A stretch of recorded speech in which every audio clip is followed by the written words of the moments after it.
Let's use this as an opportunity to talk about quesadillas. I'll do one quesadilla. I can't help myself. I'll do one as well. Cheese, that's fine. That's all good. Thank you. Thank you.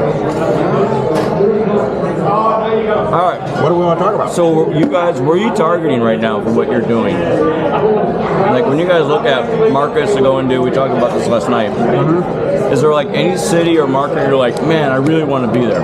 Yeah, I mean, we have a few that we'd really like to be in. We're like, I'm covering, kind of like throwing a pretty wide net, but we'd like to be in Denver, we'd like to be in Phoenix, we'd like to be in Miami, somewhere in Florida. I mean, I would love something in the Carolinas, Nashville. That'd be awesome. Oh, Nashville. Yeah, we Those are like big markets for us. We really want to get into the southern half width-wise of the country. Getting more down there because we just don't have anything there, and part of me thinks we're gonna have to like stair-step our way there by like going to like Denver or somewhere or like Boise. I don't know. Like we might have to work our way there because I'm kind of expecting a lot of people to, if we're talking to somebody in Miami, is going to say, well, you're a West Coast company. What do you know about Miami? Like, I'm kind of expecting some of that. And it's not that we can't speak to it, but it's a hard to sell. The thing is finding opportunities. There might be sub-markets within major metropolitan markets that might work well for us as well. So it doesn't necessarily have to be in the downtown core. It could be some place where... Well, let's take Denver, for instance. Like, Denver's something I'm familiar with. What's your strategy to get into Denver? Like, how would you guys strategically look at doing that? If that was like Denver's number one, how would you guys go about that? Right.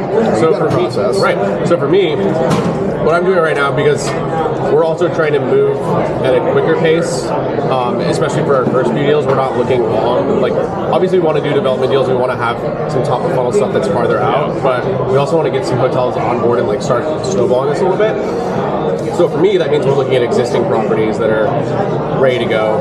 If I'm looking at Denver, I'd be looking for like unencumbered, independent properties that are a good fit for like what we do, that are similar hotels to the types of ones that we run, and then talking to those owners about, hey, like, what would it look like if we were managing your hotel and we brought in our brand? Like, what could that do to revenue, you know? And that's not going to work for every owner, but an owner who is self-managing, who doesn't want to anymore, or an owner who really just cares about NOI, GOP, like, we can do better than probably what they're doing. I can almost guarantee that. So I think in some conversations you've already had, we found that, you know, an owner that has got a baby, right? A project that they have worked on for years, they've created what they wanted, but they really don't want to manage the hotel anymore. Their natural tendency is to just think that they have to sell. Correct. But if it's something that's a pride and joy to them, with us, you don't have to sell. You get to keep your pride and joy. You get to even keep the independence of the hotel. Right.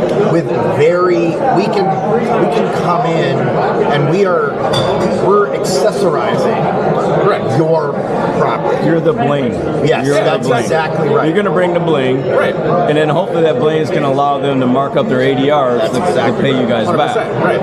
So hopefully you're going to do this without like hitting their pocketbook at all, right? Ideally, yeah. If any, right? I would say if we were looking at an independent hotel, if we plugged them into what we were doing, there's no way they're not going to make more money.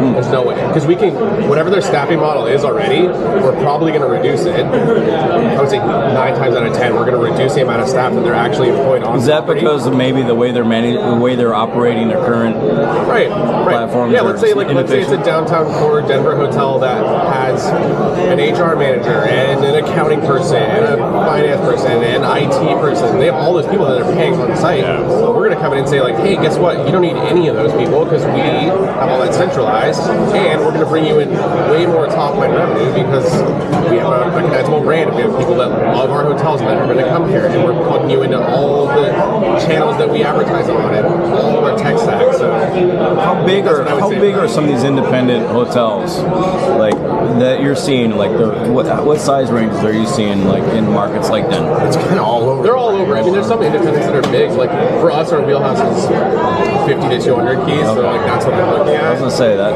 And I would say most independents fall in that range. It's pretty. You know, you start looking at 300 or 400 or 500 keys. It's